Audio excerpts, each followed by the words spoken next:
Dê o seu melhor aplauso àquele que vive, que reina, ao autor e consumador da nossa fé. Aleluia, aleluia. A Ele toda a honra, toda a glória e todo louvor hoje e eternamente. Amém. Aleluia. Graça e paz, igreja viva. Graça e paz, igreja viva do Senhor. Amém. Glória a Deus. Meu irmão, quantos vieram para uma conferência? Aleluia. Vou perguntar de novo: quantos vieram para uma conferência? Aleluia. Então nós precisamos entender, meu irmão, que conferência é lugar de sermos ajustados, alinhados, conferidos.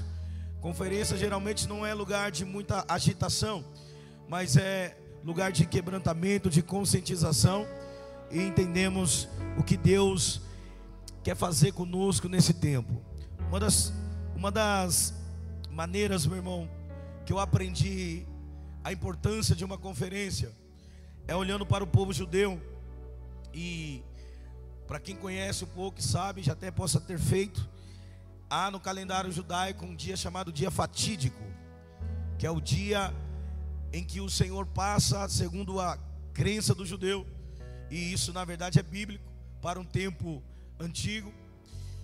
Diz que esse dia fatídico, o dia do Yom Kippur, para eles é o dia da maior conferência de Deus para a vida do homem, porque nesse dia os olhos do Senhor estão sobre a terra, e nesse dia o Senhor está julgando tanto bons quanto maus.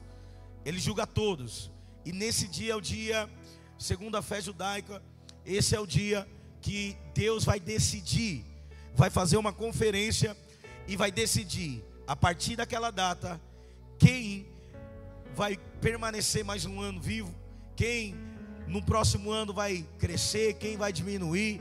E aí ele começa a dar algumas sentenças, segundo a fé judaica, e isso também segundo a fé dos mais antigos, principalmente na antiga aliança. Se entende que esse dia da conferência é o dia mais importante na vida do homem. Se os olhos do Senhor, se nós cremos profeticamente no que estamos fazendo, então nós precisamos entender que os olhos do Senhor estão sobre este lugar nessa noite.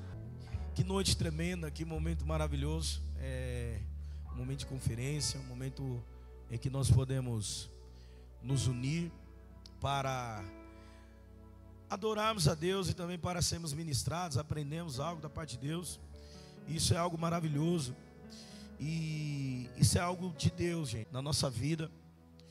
Eu creio, gente, com toda a minha força, eu sou um cara muito bíblico, eu creio no que está escrito. Eu creio no que está escrito. E eu tenho certeza que Deus, Ele quer cultivar isso na sua igreja. Quando eu entendo um pouquinho sobre contexto de igreja, e a gente já estudou muito sobre muitas coisas, embora não vai dar tempo hoje de falar muitas coisas, mas até domingo você vai ouvir muito falar sobre a unidade do Espírito. Mas eu creio na igreja, meu irmão, universal. Não é a universal do Macedo, tá? Embora faz parte também. Também creio como igreja, não como denominação, amém? Mas nós somos igreja, como igreja nós somos universal, gente.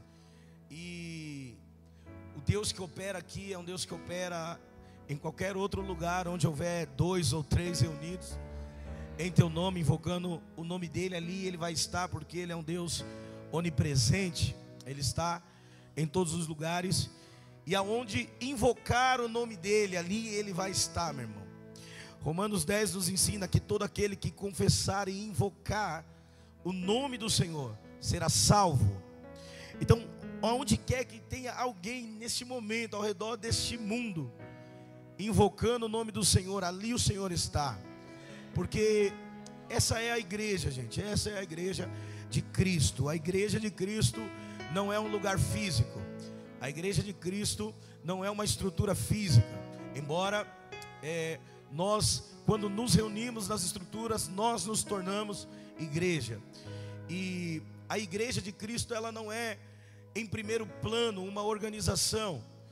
A organização vem em segundo plano, mas em primeiro plano ela é um organismo ela é viva, ela é a vida de Deus. E por isso, aonde nós estivermos reunidos, seja aqui na igreja, como organização, seja nas nossas células, seja num parque, seja numa quadra, seja num barco, em qualquer lugar que nós estivermos reunidos em nome do Senhor, ali Ele vai estar.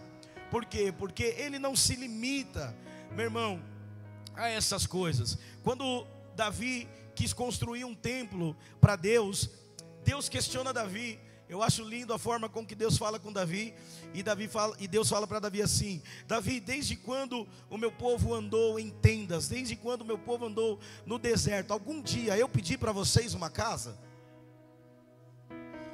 Tremendo, né? Imagine, você falar para Deus: Deus, vou construir uma casa. Aí Deus fala para você assim: eu nunca pedi isso. Também com aquele lugar. Aleluia. Então por que eu começo introduzindo essa mensagem falando sobre essas coisas? É porque, meu irmão, a unidade do Espírito e a unidade da fé são essas duas palavras, as unidades que aparecem aqui no livro de Efésios. Quando nós falamos de unidade, no sentido geométrico ou matemático, fala sobre uma coisa, uma única coisa. Unidade fala sobre um número, uma única coisa. Isso é uma unidade. E aí, matematicamente falando, conforme vai aumentando, isso vai escalando. Unidade, dezenas e tal. Isso é na categoria, quando nós falamos de geometria ou de matemática. Só que a unidade para Deus, ela é diferente. Porque a unidade para Deus, ela não é quando nós somos muitos. A unidade para Deus é quando os muitos se tornam um. A unidade para Deus não é quando um se tornam muitos, mas a unidade para Deus é quando muitos se tornam um. Porque uma das coisas que nós vamos precisar aprender com a Bíblia é que Deus nunca nos chamou para estar juntos. Sabe aquele negócio, estamos juntos? Estamos juntos, né? Fala para o seu irmão aí, estamos juntos. Aleluia. Só que biblicamente, quando a gente olha, nós não vemos Deus nos chamando simplesmente para estar junto. A Bíblia nos chama não para estar junto, a Bíblia nos chama para sermos um. E qual que é a diferença? A diferença é que estar junto é uma coisa, ser um é outra coisa. Porque estarmos juntos, podemos estar juntos agora aqui no culto. Aleluia. Nós podemos estar juntos agora ou numa mesa para almoçar. Nós podemos estar juntos num passeio. Só que depois que o passeio acaba, cada um vai para o seu lugar, para a sua casa, e se esqueceu do vínculo. Então isso é estar junto. Agora sermos um é diferente. Porque ser um, independente de quando o relacionamento, ou a comunhão, ou a mesa acaba, nós permanecemos no mesmo propósito, no mesmo foco. Por quê? Porque nós somos a unidade da igreja, a unidade do Espírito, a unidade na fé. Nos une, não para estarmos juntos aqui, mas para sermos um. Aleluia. E eu sei que você vai ouvir até domingo falar sobre unidade. Por isso que hoje eu quero ir para um outro lado nessa mensagem. Eu quero falar sobre algo chamado koinonia. Diga comigo, koinonia. Diga koinonia. O que é koinonia? Koinonia significa comunhão. Diga comunhão. Só que eu quero falar sobre a comunhão bíblica. Amém? Glória a Deus. Então vamos entender uma coisa. Quando você pega a palavra unidade e você traduz ela do grego, é uma palavra rinotes, que significa rinotes. O que isso significa? Unanimidade. Unanimidade. Então, nós já vemos a diferença em unidade, quando tratamos da questão matemática, né? Unidade é um, e ela vai escalando. Só que a unidade para Deus, ela é diferente, ela se torna unanimidade. Unanimidade é a mesma coisa também que consentimento. Então o que é consentimento e unanimidade? É nós temos o mesmo propósito, nós temos uma mesma intenção, nós estamos caminhando para a mesma direção em Deus. Esse é o destino da igreja. Por exemplo, quando nós falamos sobre predestinação, e isso é um assunto bem complexo, só uma coisa que eu quero falar sobre isso, é que se tem algo que já está predestinado, é a igreja. A predestinação, meu irmão, ela, claro que a gente aplica ela na nossa vida, muita gente aplica na sua vida, só que eu não quero ir a fundo nesse assunto, porque é um assunto muito debatido, muito complexo. Mas uma coisa que é certeza, tanto para calvinistas ou para arminianos, que todo mundo tem certeza, é que a igreja foi predestinada. Para quê? Jesus disse: para ser santa e imaculada. Se tem uma coisa que nós chamamos para ser, já foi predestinado, meu irmão, para sermos santos, imaculados e nos apresentarmos a Ele como igreja santa, sem ruga. E quando a igreja já tem esse destino, a igreja já tem um destino, meu irmão. Não tem jeito, isso aqui é bíblico, já está definido. A igreja tem um destino, ela vai casar com o Cordeiro. Ela vai casar com Ele, nós vamos casar com Ele. E aí tem várias situações no meio do caminho. Uns pensam que o casamento é antes da tribulação, outros pensam que é depois, outros pensam que é no meio, não importa. Eu criei um novo pensamento, eu disse que eu sou esperacionista. Quem é o esperacionista? É aquele que só espera. Porque se vier antes, eu vou. Se vier depois, eu vou também. Se vier no meio, eu também vou, porque eu fui predestinado como igreja, porque a igreja já está predestinada e eu faço parte da igreja. Eu sou a igreja, e aonde a igreja estiver, eu vou estar lá, porque eu sou igreja, aleluia. Então quando Ele vier, meu irmão, nós que somos igreja, nós estaremos com Ele, nós seremos um com Ele, aleluia. Então nós precisamos compreender essa unidade, que para Deus, meu irmão, se torna unanimidade. A palavra Herodes ou Herodes significa unanimidade, consentimento. Todos temos um consentimento, ou seja, temos algo em comum. E falar sobre ter algo em comum, não tem como eu não falar sobre comunhão. E é sobre isso que eu quero basear essa palavra hoje. Nosso horário já se foi, mas se você me der 15 minutos de atenção, eu tenho certeza que Deus vai falar contigo. Aleluia. Então vamos lá compreender uma coisa. A Bíblia diz, no verso 13, diz: até que todos cheguemos à unidade, até que todos cheguemos à unidade da fé. E algumas coisas que a Bíblia nos ensina aqui: unidade da fé, a estatura de homem perfeito, com um único propósito. Qual é o propósito? Está escrito aí: fazer o Filho de Deus conhecido. Qual é o propósito da unidade da igreja? É fazer o teu nome ou o meu nome? Não, o propósito da unidade da igreja é até que todos cheguem ao pleno conhecimento do Filho de Deus. Então, sermos um é a única forma que Jesus diz. Está escrito lá em João 17: para que o mundo creia que o Pai me enviou, é necessário que eles sejam... Você está aqui ou não? Para que o mundo creia que o Pai me enviou, é necessário que eles sejam... E Jesus orou ao Pai dizendo: Pai, eu oro para que eles sejam um, assim como eu sou um contigo e o Senhor é um comigo. Então a unidade da igreja vai gerar em nós unanimidade. Ou seja, sermos um, até que nós cheguemos à estatura do varão perfeito. Mas é impossível nós nos tornarmos um enquanto cada um estiver preocupado com as suas próprias vontades, com as suas próprias necessidades. E aí nós vamos falar, por que eu quero falar sobre comunhão. A palavra comunhão, que significa do grego koinonia. A palavra koinonia, que tem a sua raiz em koinos, que é comum. E o que é comum? Nós temos algo em comum, relacionamento em comum. E a palavra comunhão, meu irmão, não é simplesmente o ato ou o fato de eu ter um tempo de relacionamento contigo, um tempo tete a tete com você. Uma comunhão que nós fazemos. Sabe a comunhão no final da célula? A gente já intitulou como comunhão, né? E tem gente que só foi chamado para comunhão, né? Você sabe disso? Tem gente que só vai por causa do pão com patê. Essa pessoa foi chamada para comunhão. Só que comunhão, meu irmão, o significado da palavra comunhão não é simplesmente eu sentar com você na mesa e termos comunhão, relacionamento ali. A comunhão é além disso, porque a palavra comunhão, na sua tradução, significa sociedade. O que isso muda, pastor? O que muda? Muda que eu e você somos sócios no reino. Por isso que Ele quer que nós sejamos um, porque o que é seu é meu. Vai dar problema isso aqui. Porque o que é seu é meu, o que é meu é seu. Pastor, como assim? É o que a Bíblia nos ensina. Vamos ler aí em Atos capítulo 2. Só a mulher que não, a mulher não. Aleluia.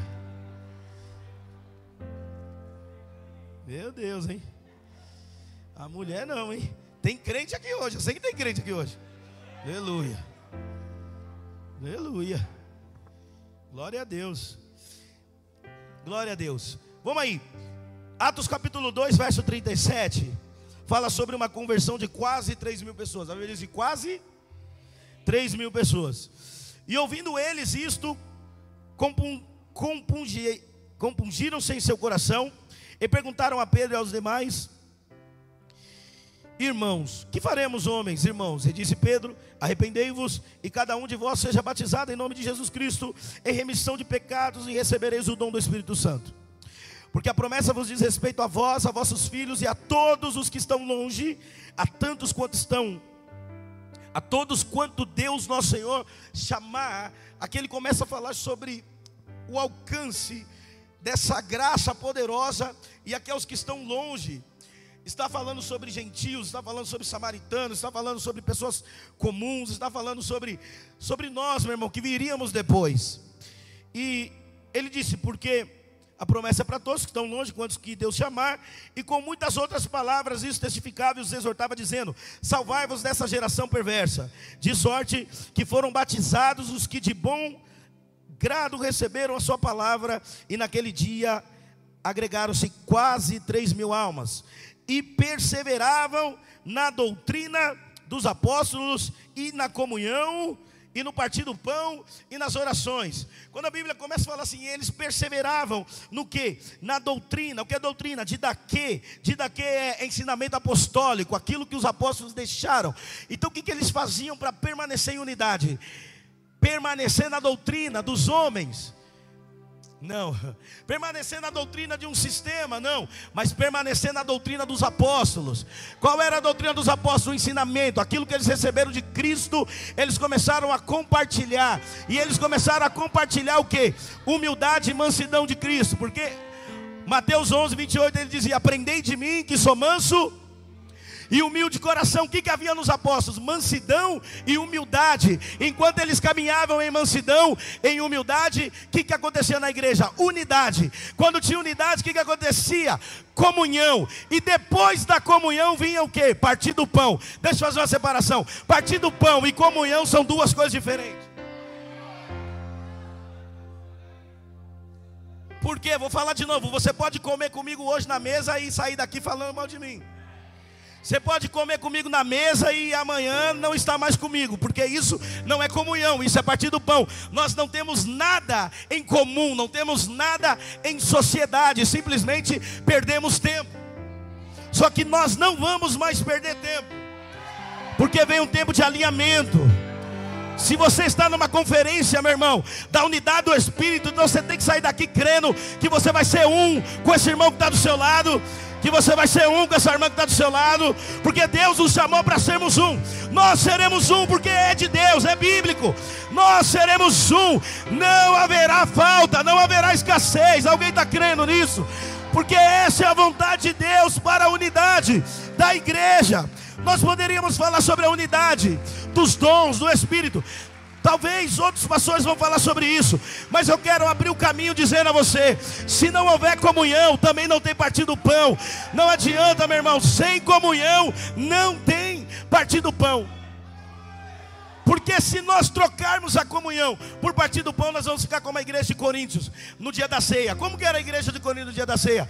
Todo mundo saía de casa com fome para comer na igreja. Comer o que? O pão da ceia. Paulo teve que repreender eles e dizer: se vocês têm fome, come na sua casa, porque se não tem comunhão, também não tem pão. Quem não trabalha não pode comer pão. Quem não faz parte disso não pode tocar no pão. Por isso que havia muitos enfermos, muitos doentes, muitos que morriam, muitos que dormiam, porque tocavam no pão, mas não tinham comunhão. Por que não tinham comunhão? Porque não esperavam uns pelos outros para poder participar da mesa. Eles vinham parecendo um bando de morto de fome para comer pão, tomar o vinho, e eles não sabiam o que eles estavam fazendo. Sabe qual é o problema da igreja hoje? É que a gente não sabe o que está fazendo. A gente adora quem não conhece, come o pão que não sabe para que serve, bebe do cálice que não sabe para que serve, porque nós temos partido do pão, mas não temos comunhão. Então toca alguém do seu lado e fala: nós precisamos de comunhão. Diga a unidade do Espírito. Aleluia. Meu irmão, não me chama para almoçar se você não me chamar primeiro para orar. Posso falar isso? Posso falar isso aqui ou não? Posso falar ou não posso? Então não me chame para almoçar se primeiro você não me chamar para orar. Porque sem comunhão não tem partido o pão. Eu sei que alguém está pegando essa palavra. Algo vai mudar. Algo vai mudar na minha vida. Algo vai mudar na sua vida. Tem que haver singeleza, humildade no coração, simplicidade. Porque enquanto eles caminhavam assim, sabe o que a Bíblia diz?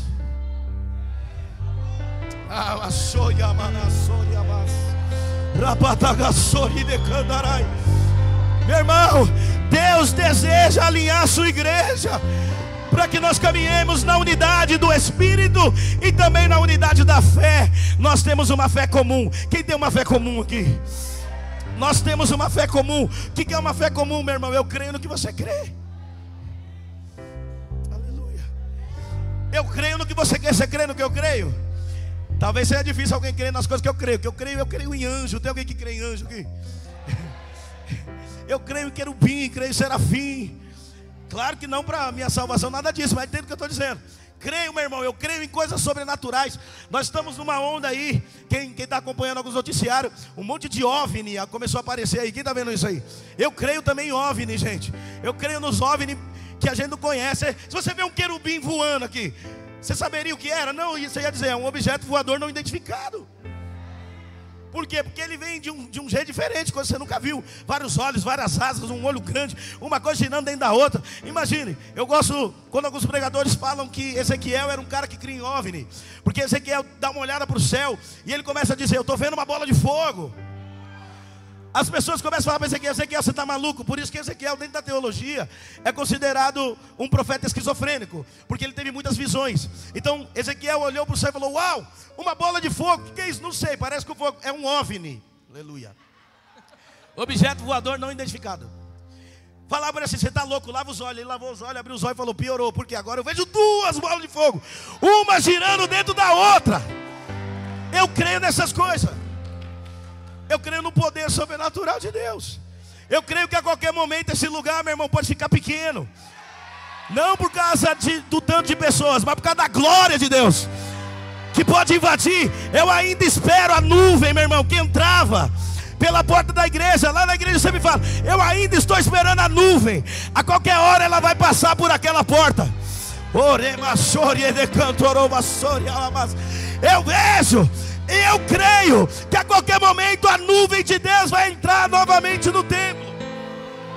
Meu irmão, e os que estão dentro vão prostrar-se aos pés daquele que reina, vão dizer, santo, santo é o Senhor dos exércitos. Toda a terra vai ser cheia do conhecimento da glória de Deus. Eu creio, eu sinto a glória de Deus. Eu creio que esse lugar será cheio do conhecimento da glória de Deus, porque nós vamos caminhar em unidade. Em unidade. Ei! Há uma presença aqui. Alguém pode senti-lo aqui. Alguém pode tocá-lo pela fé. Alguém pode tocá-lo pela fé.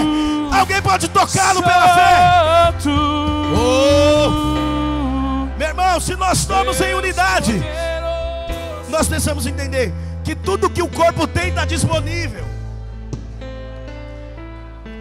Tudo que o corpo tem está disponível. Você faz parte do corpo. Você faz parte do corpo. Meu irmão, você faz parte do corpo. Você é o cérebro, você pensa, você raciocina. Só que quando você precisa da mão, você usa. Quando você precisa do pé, você usa. Você está entendendo? O corpo de Cristo é assim, meu irmão. Já está disponível. E por que nós não usamos o que o corpo está disponível? Porque não sabemos que é unidade. Mas quando eu entendo o que é isso, o que está disponível no corpo eu uso. Como assim, pastor? Eu não tenho o dom de profetizar, mas se eu estou no corpo eu profetizo. Eu não tenho o dom de curar, mas se eu estou no corpo eu curo. Ai meu Deus, alguém está conseguindo compreender isso? Sabe por quê? Porque isso é unidade. aquilo que nós precisamos já está disponível, meu irmão, e aquilo que você necessita já está disponível. Você se lembra que Saul não era profeta, mas quando ele entrou em Naiote, em Ramá, na casa de Samuel, na escola profética, a Bíblia diz que quando Saul chegou, começou a profetizar, os que estavam fora diziam: agora Saul é do meio dos profetas? Não, não é, porque o ambiente que ele entrou, meu irmão, era um ambiente profético. E em Naiote, quem não profetiza tem que profetizar. Meu irmão, por isso que você não pode vir para a igreja ser um telespectador. Você não pode ser um telespectador. Aquilo que Deus vai fazer, Ele vai usar você para que aconteça. Então, meu irmão, porque você faz parte dessa unidade, então não seja um telespectador. Você não veio para assistir, você veio para entregar um culto racional. Você veio para entregar uma adoração.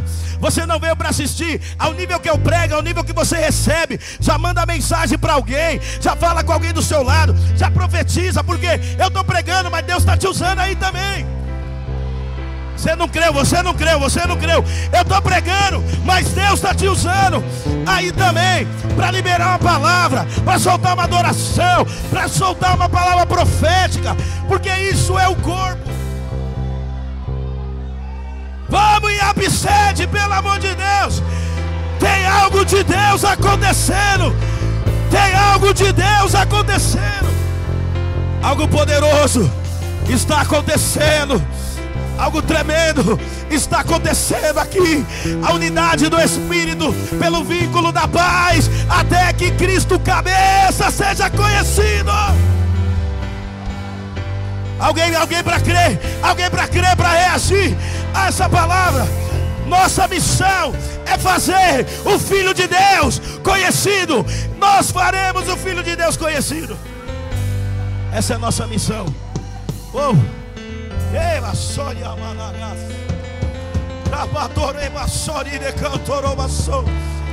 meu irmão, está disponível.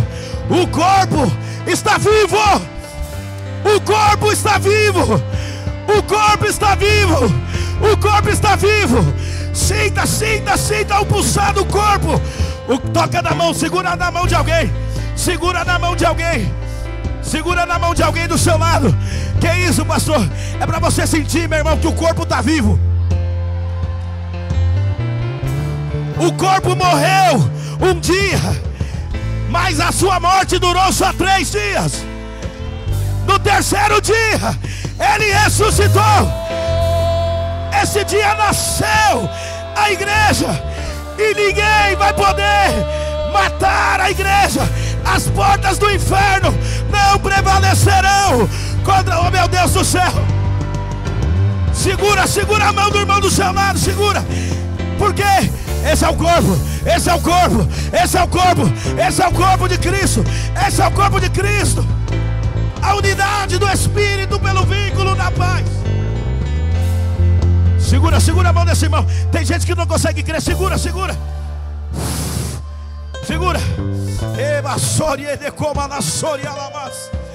Segura a mão desse irmão que está do seu lado. Que é isso? Ei, o corpo não está morto. Ele só dormiu. Eu tenho que liberar isso, é profético, por quê? Porque muitas pessoas falam: meu Deus, o que está acontecendo? Quer te dizer, não está morto, só estava dormindo. Mas o Nazareno chegou para ressuscitar. O Nazareno chegou para ressuscitar. Segura a mão desse irmão aí, aleluia. Aperta a mão dele para ele sentir que o corpo está vivo. Deixa ele sentir que você está vivo. Deixa ele sentir que você está aí. Deixa ele sentir que você está aí, oh, meu Deus. Deixa ele sentir que você está aí.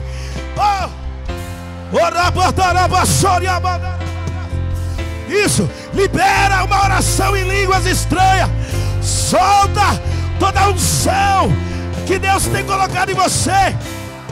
Toca, toca forte, porque essa pessoa tem que sentir que você está aí, que você está vivo, que o corpo está vivo.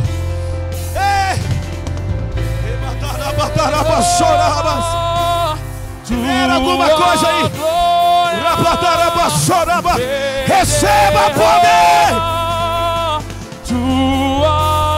Receba a unção do Espírito. O corpo deu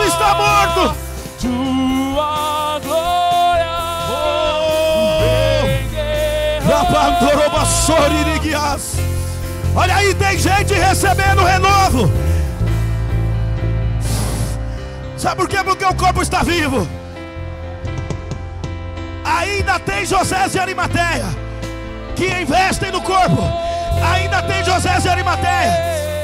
Ainda tem, ainda tem, ainda tem, ainda tem. Meu Deus, que glória, que glória, que glória.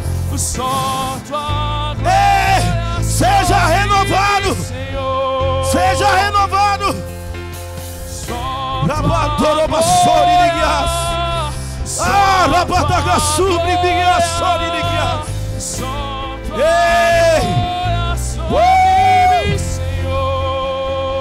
Há poder de Deus sendo liberado sobre a igreja.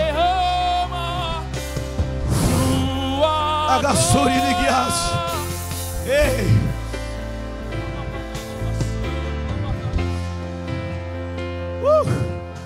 Por quê? Por que isso, pastor? É necessário, sabe por quê, meu irmão? Para que haja esperança, é necessário que sinta o calor.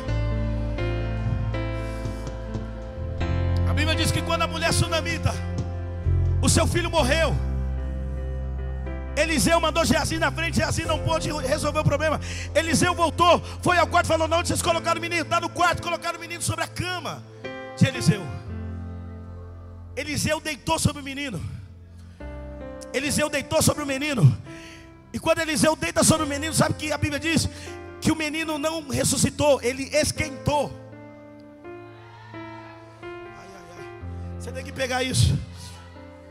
Porque quando, oh meu Deus do céu, o menino parecia que estava morto, de fato morreu. Só que quando Eliseu deita sobre ele, o corpo aquece. Por quê? Porque quando o manto profético vem sobre a igreja, ela tem que aquecer, meu irmão. Hoje o manto profético vai se deitar sobre a igreja.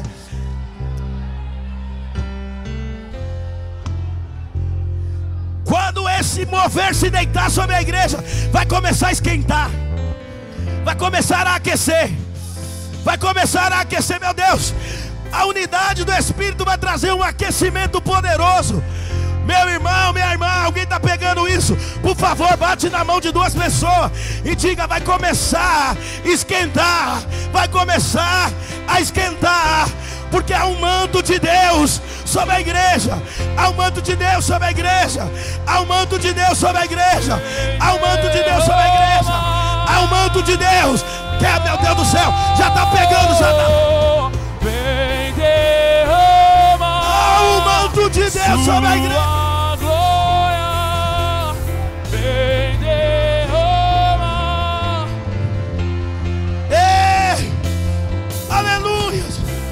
Há um manto de Deus sobre a igreja. Levanta e resplandece, porque já vem a sua luz. A glória do Senhor vai nascendo sobre ti.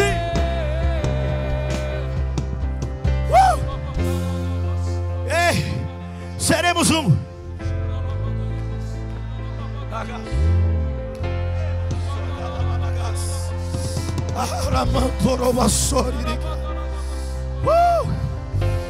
Ei.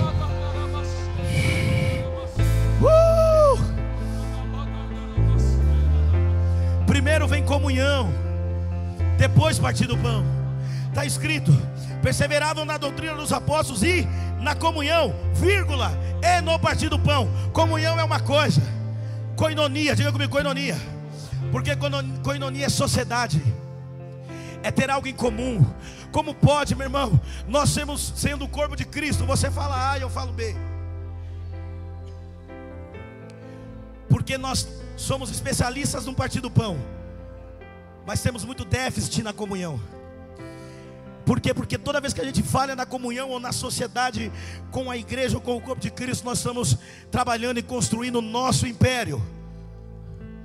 Só que na igreja não tem império, na igreja tem reino. O reino é diferente do império.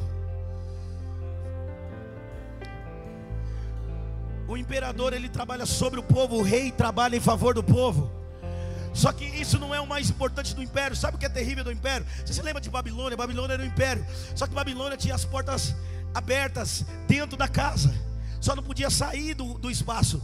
O que significava? Que o povo era escravo ou livre? Ou era um livre escravo, melhor dizendo. O que é um livre escravo? É aquele que tem liberdade, aparentemente, para caminhar dentro ali da Babilônia, só que não podia sair. Você tem liberdade até um certo ponto. O brado do céu é: sai do meio dela. Sai do meio dela. Nós precisamos sair dessa Babilônia mundial, gente. Precisamos sair dessa Babilônia mundial e entender que nós vivemos em um reino, não num império. No reino, meu irmão, não é só as portas de dentro que são abertas, são todas as portas. No reino você tem liberdade, meu irmão. No reino você tem as mesmas regalias. No reino, aquilo que acontece na vida de um pode acontecer na vida do outro, que é a unidade do Espírito. Aleluia. Então, meu irmão, nós precisamos romper. E às vezes essa Babilônia está na nossa mente. Às vezes a mentalidade babilônica é terrível, porque parece que está tudo lindo. E sabe o que é o tremendo? Que eu vejo, não sei se isso é tremendo ou é preocupante, mas o que eu vejo é que tem muita gente dando gritos vazios para Deus. Meu irmão, a gente pode ser bom de gritar, pode ser bom de dançar, pode ser bom de bailar, mas se nós não compreendemos a essência de caminharmos nessa unidade, até sermos aperfeiçoados, até que o Filho de Deus seja conhecido, meu irmão, só serão gritos vazios. Que Jó escreveu que gritos vazios Deus não ouve. Corre um grande risco da gente ter ficado rouco tantas vezes e Deus não ter recebido.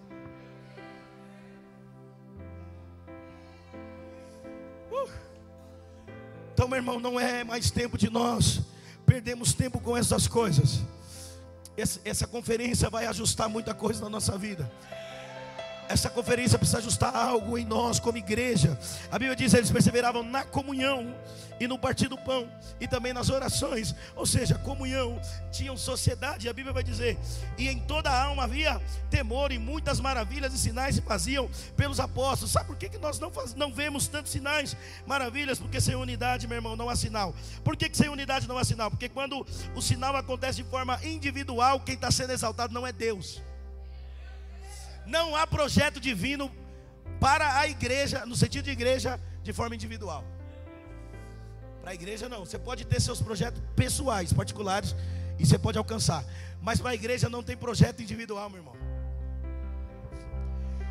Na igreja não há mais projeto, nunca houve. Mas na igreja nós não podemos mais ter projetos individuais. Todo projeto dentro da igreja precisa ser coletivo. Por quê? Porque a ideia é fazer quem conhecido? É fazer Deus conhecido. Porque se nós temos um projeto individual, nós transformamos isso aqui em Babel. Babel é o resultado da ambição de projetos pessoais. Você veio para a conferência, sim ou não? Posso falar ainda ou você já foi nessa? Está aqui comigo ou não?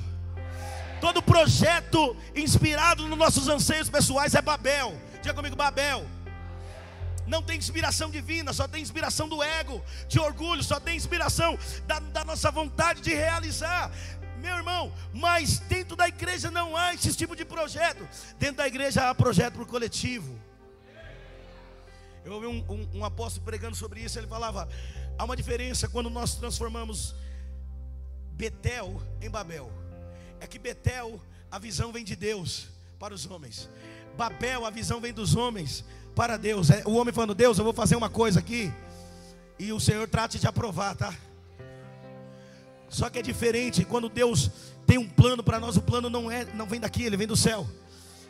Isso, eu aprendi isso com um apóstolo estava ministrando. Ele disse uma coisa, ele disse: isso é Betel, porque Betel é casa de Deus.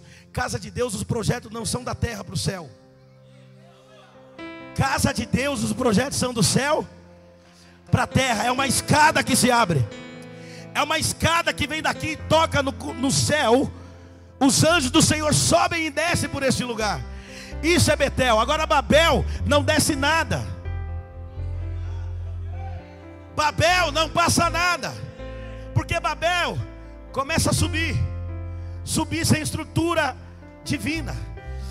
Porque a ideia de Babel era construir uma torre que tocasse o cume do céu, para fazer o nome deles conhecido. Diferente de Betel. Betel, o céu se abre. Betel, o céu se abre. Nós precisamos clamar por Betel. Nós precisamos transformar esse ambiente em Betel. Nós precisamos transformar. Ah, pastor, mas esse ambiente não é Babel. Não, entenda o que eu estou pregando, meu irmão. Entenda a mensagem. Não leve para o teu pessoal. Entenda o que Deus está liberando aqui hoje. Aleluia. Nós precisamos transformar todo ambiente Babel numa Betel, em nome de Jesus. Toda Babel da minha e da sua vida precisa ser transformada em Betel. Os céus precisam se rasgar outra vez. Meu irmão, nós não podemos aceitar. Deus nos entregou o Vila Nova York por herança.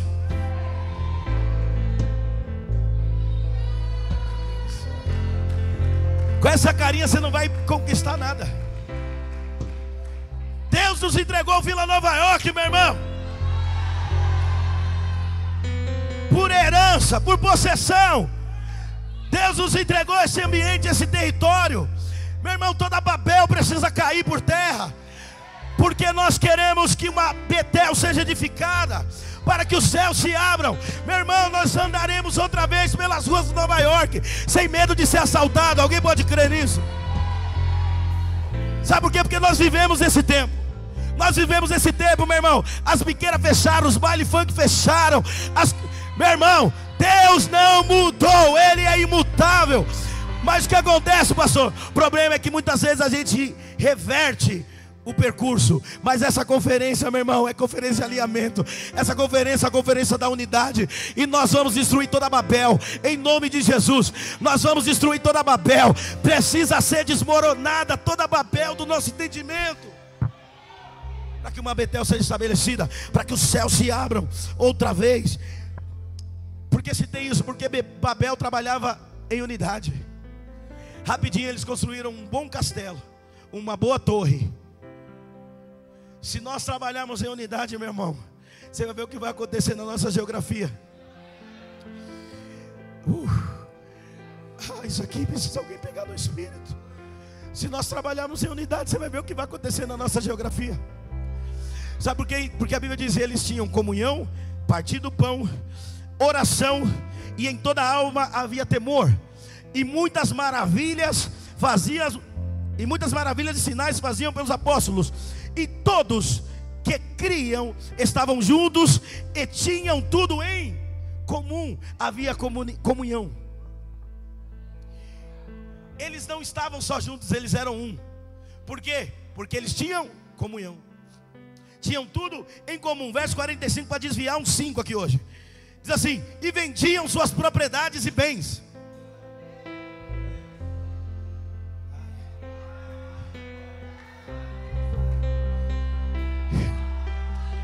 Tem alguém? Pastor, eu creio na Bíblia, menos em Atos 2,45.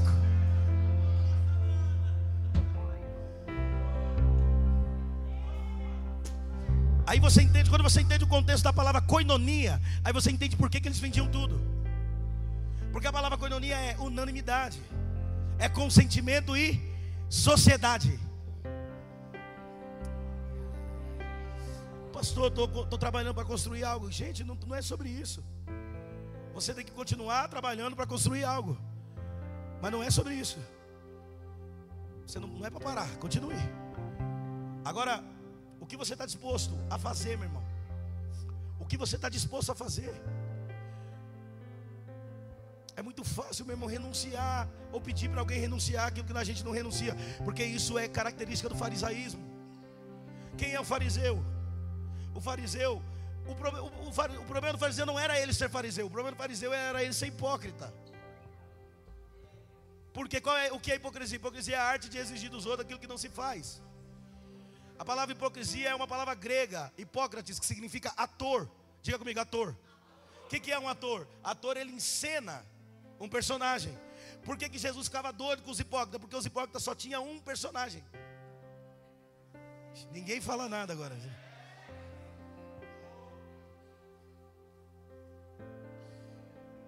Os fariseus eram personagens. Que personagens eles eram? Quando iam para o templo, colocavam um azeite bem fresco na barba, que era grandona, para que todo mundo soubesse pelo cheiro, dizendo: aí vem um sacerdote.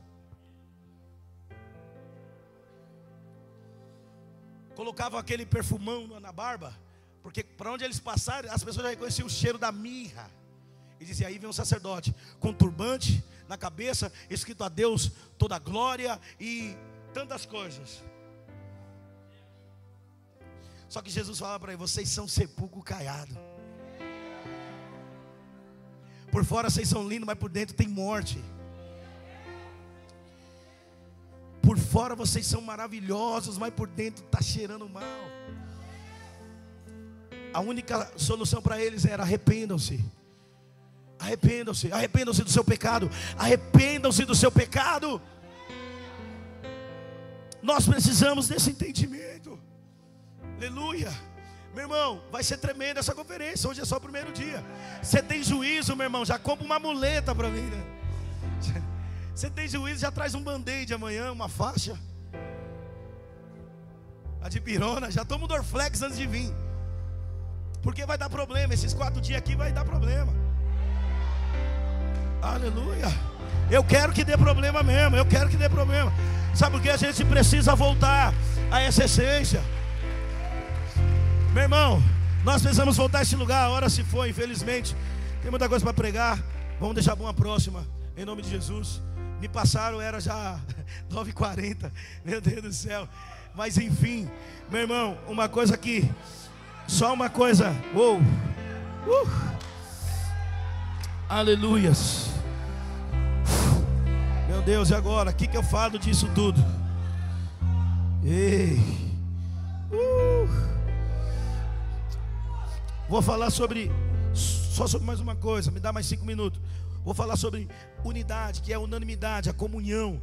Ter algo em comum. Aleluia, ter algo que nós possamos, sabe, eu ter, você ter e não faltar nada. E a Bíblia diz que quando eles faziam isso, vendiam todas as suas propriedades e bens e repartiam com todos, segundo cada um havia de mister. Verso 46, e perseverando unânimes.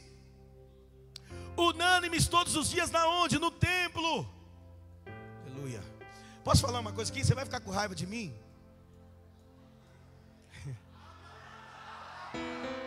Posso falar ou não posso? A gente estava cantando aqui: eu vou te buscar até te encontrar, até que eu tenha. Canta aí, você sabe cantar, canta aí. Mais de ti. Tem gente que grita, subia, vou subir ao céu, descer ao mar. Sabe como você pode começar? Vindo na sala de oração.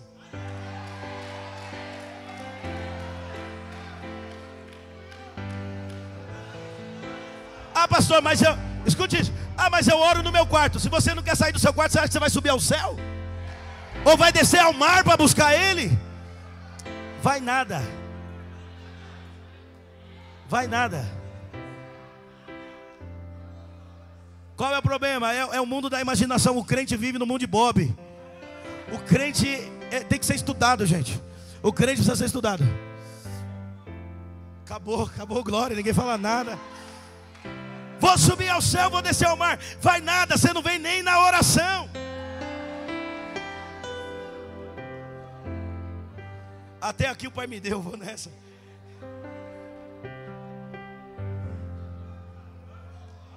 Por que eu estou dizendo isso? Tem que tirar, meu irmão, essa ideia de que nós vamos fazer e a gente não faz nada.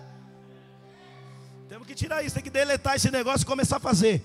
Ainda que seja passos curtos, mas firmes. Ainda que seja passos curtos, mas sejam firmes. Aleluia. Meu Deus, quem veio para a conferência aqui?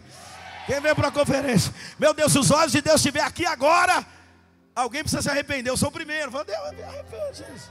Preciso de arrependimento. Aleluia. Por quê? Porque nós queremos ser conferidos, meu irmão. Meu irmão, não pede para Deus conferir.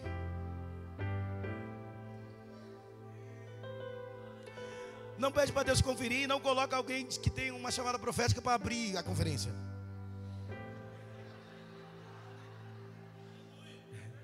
Vai dar problema. Ô, pastor Cleiton, e agora? Não, tem que falar tudo. Unânimes, o que é unanimidade? A mesma unanimidade, falei aqui, é a mesma coisa para... Unanimidade traz uma ideia de sonoridade, que é sonorização, musicalidade. A ideia que o escritor aqui traz é o que eles eram tão unidos, que quando eles falavam não dava para diferenciar a voz um do outro. Embora eram vozes diferentes. Só que isso é unanimidade, porque unanimidade é conjunto de tons. Diga comigo, conjunto de tons. O que é conjunto de tons? É quando você pega dentro da música, você pega um acorde e eles têm tons diferentes. Só que quando você ajunta esses acordes em uma nota, ele sai um único som. O que acontecia aqui na igreja de Atos é que cada um tinha a sua particularidade, porém, quando se misturavam, ninguém sabia quem era quem. Sabe por quê? A voz que saía era uma única voz.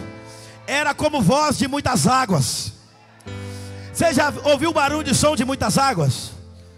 Ai, ai, ai, ai. Porque o barulho do som de muitas águas é a voz de Jesus.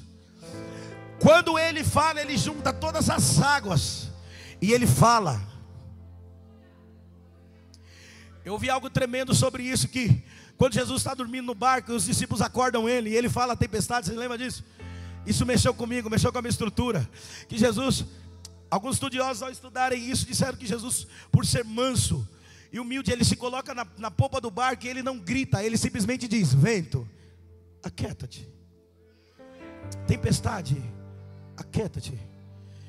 Só que Jesus falou da sua forma humana a tempestade, dizendo: aquieta-te. Só que a voz de Jesus, ela não ecoou apenas no reino físico, ela saiu do reino físico, ela adentrou na atmosfera do reino espiritual. E quando ela chega aos principados que causavam aquela revolução naquele lugar, a voz dele não chegou como a voz de um homem, chegou como a voz do Criador. Aqui embaixo ele falou como voz de homem, mas lá em cima chegou como voz de muitas águas. Quando a tempestade ouve a voz de muitas águas, a tempestade teve que acalmar. O que eu quero dizer, meu irmão, que quando a igreja está em unidade, aqui nós falamos como homens, mas no reino do Espírito, meu irmão, aqui nós falamos como homens, falamos aqui, ó, numa direção horizontal. Só que quando a igreja em unidade fala, a voz ela vai na direção vertical, ela sobe como a voz de multidão.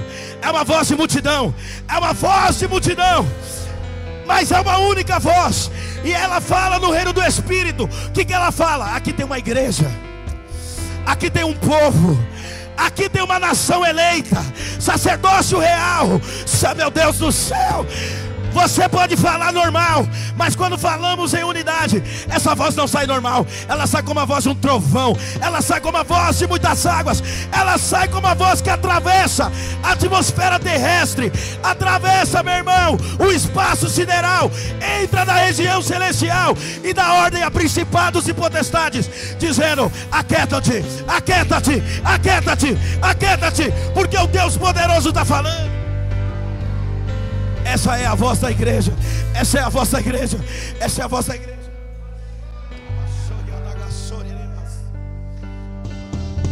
Nós seremos unânimes.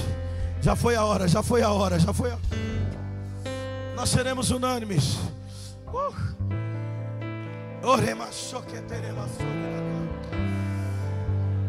A nossa voz vai se misturar. Já nem vai dar para saber quem é quem. Obrigado, pastor Cleiton. Obrigado, pastor Cleiton. A nossa voz vai se misturar. Ela vai sair daqui do plano físico, meu irmão, como vozes individuais, mas no reino do Espírito ela vai entrar como uma voz só. Que voz é essa? É a voz do corpo. No corpo não tem muita boca, é uma só. A unidade da igreja, quando fala, fala com uma única boca, uma única voz. A nossa voz entoará, meu irmão, nas regiões. Eu estou vendo algo poderoso acontecendo, meu irmão. Uma igreja que fala no mundo do Espírito, meu irmão, ela é nesse lugar respeitada.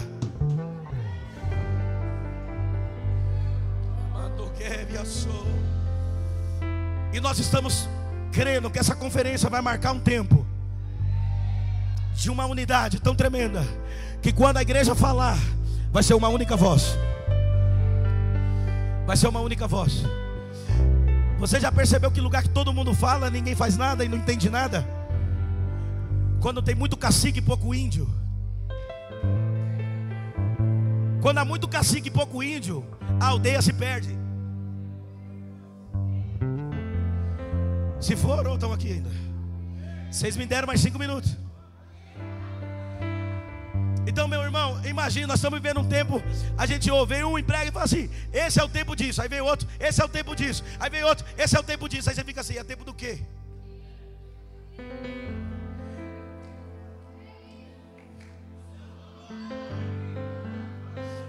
Primeira Coríntios 14, 10, ou é 12, 10, está na Bíblia. 1 Coríntios 14, 10 diz: há portanto no mundo diversos tipos de vozes, e nenhuma delas é sem sentido.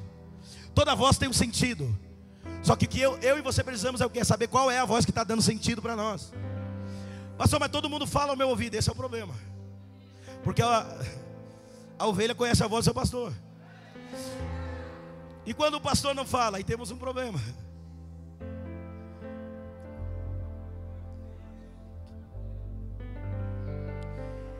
Será que Adão parou de falar com Eva? E aí Eva foi ouvir a serpente? Eu não sei. Mas a Bíblia diz uma coisa sobre isso. Diz que ele parou de ouvir a voz de Deus. Isso é claro. Por que isso é claro? Porque Adão fala para Deus: Senhor, eu ouvi que o Senhor vinha no jardim, tive medo e me escondi porque estava. E Deus falou o que para ele? Quem te fez saber? Pastor, para mim não significa nada. Então você não pegou. Qual foi a pergunta de Deus para Adão? Quem te fez saber? Sabe o que Deus está dizendo? Não fui eu que te contei isso. A pergunta de Deus para Adão é: quem te fez saber que você estava nu? Porque eu não te falei que você estava nu. Você comeu o fruto que eu ordenei que não comesse. Aí começou o mimimi. Foi a mulher que tu me deu. Não, foi a serpente. Aí começou a mimimi, sabe por quê? Porque Deus falou para ele: sabe qual é o seu problema? Não estou conjecturando. Seu problema é que você parou de me ouvir. Quantas vozes nós temos ouvido? Meu irmão, não dá, esse negócio não dá para a gente ter muito cacique. Não adianta você ouvir aqui, ouvir no YouTube, ouvir aqui, ouvir no Spotify. Não adianta você ouvir aqui e ouvir ali. Não adianta, meu irmão, é muito cacique para pouco índio. Acabou, glória.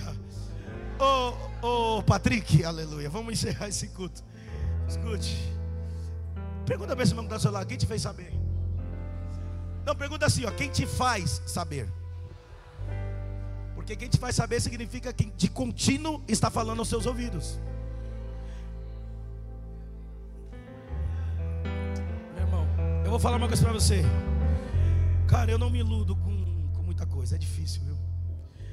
Eu fico sempre na minha, ouvindo, observando muitas coisas para os lugares que eu vou.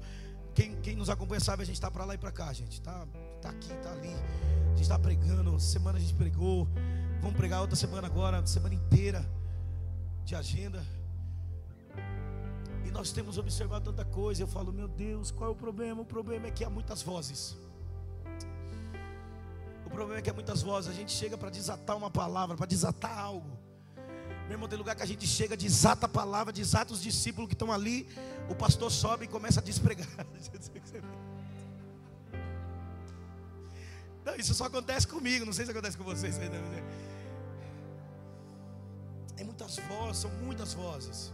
Mas Deus quer de nós o que? Unanimidade. Muitas vozes aqui, ou diversas vozes, mas que são uma só voz. Vamos entender isso. Na prática, de forma lúdica, se o Patrick tocar ali um acorde, qual que é o acorde de Fá? Quantas notas são? Fala aí. Fá, Lá e Dó. São 3 notas diferentes. Fá, Lá e Dó. Dá um Fá aí, só o Fá. Só o Fá. Mais uma vez. Isso. Dá o Lá agora. É diferente ou não é o Fá do Lá? Qual que é o outro? O Dó? Dá só o Dó agora. Vamos lá de novo. Fá, Lá, Dó. É a mesma coisa? É diferente ou não é? Agora faz o acorde completo aí para ver o que acontece. Tá completo, tá com as 3 notas juntas. Eles não entenderam, faz de novo, separado. Faz o Fá, só o Fá, só o Fá. Lá, Dó. É diferente? Agora faz a nota inteira. Alguém pegou isso aqui agora? Isso é unanimidade. Isso é ser unânime. Cada um tem uma forma, mas quando falamos é uma voz que sobe, é a voz da igreja. É a voz da igreja falando na região do Espírito. Toda confusão de Espírito, em nome de Jesus, está saindo, está caindo por terra. Não haverá mais confusão. Toda perturbação, todo espírito de engano, espírito que estão debaixo da influência de Jezabel e de Leviatã, em nome de Jesus, toda confusão do inferno saia na autoridade que é no nome de Jesus. Acabou a confusão. A voz que vai soar é a voz de muitas águas. É a voz de muitas águas. Eu sinto a presença dele. Acabou a confusão. Quantos conseguem crer? Então reaja ao nível que você pega.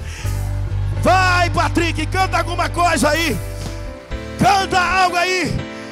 Em nome de Jesus, dê um aplauso bem forte. Porque unânimes, a voz de muitas águas será ouvida nas regiões celestiais. A voz de muitas águas serão ouvidas. A voz de muitas águas será ouvida em nome de Jesus, meu irmão. Quando nós cantarmos, vamos.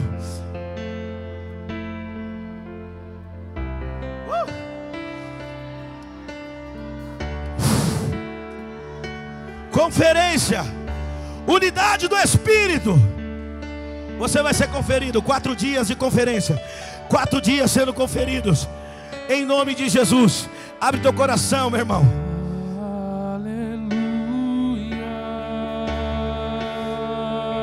Os céus cantam unânime. Aleluia. Poderoso é o Senhor nosso Deus. Deixa o mundo espiritual ouvir sua voz hoje. Porque o reino do Espírito não está ouvindo somente a tua voz.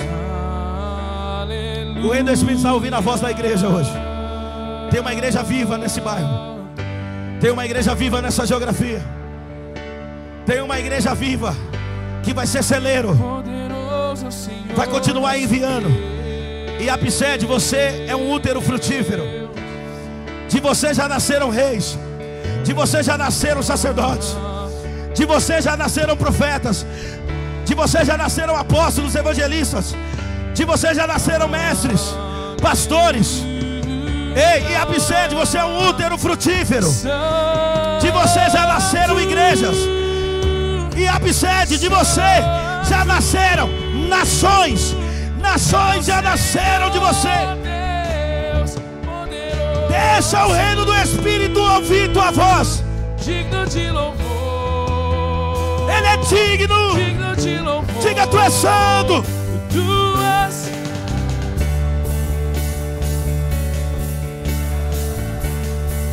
É o Senhor. É o Senhor Deus Poderoso. digno de louvor.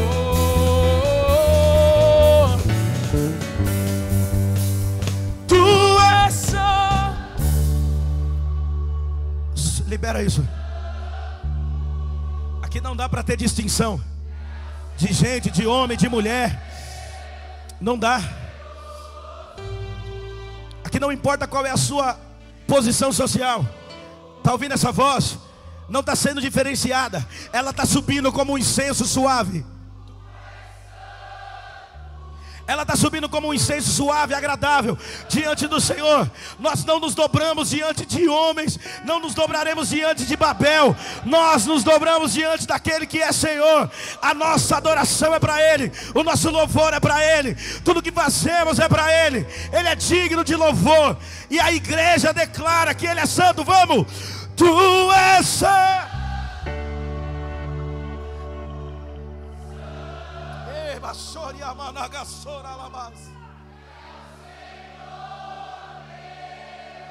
Poderoso, digno de louvor.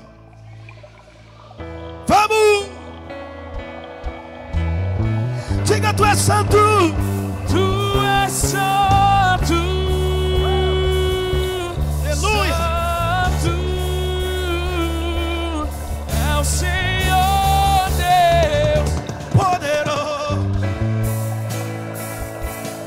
digno de louvor,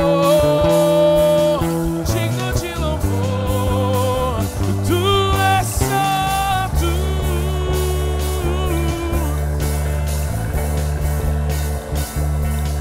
é o Senhor Deus poderoso.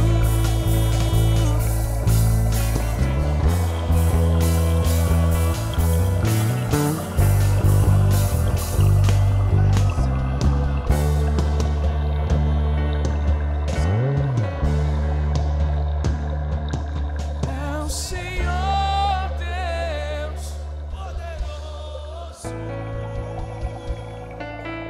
digno de louvor, digno de louvor.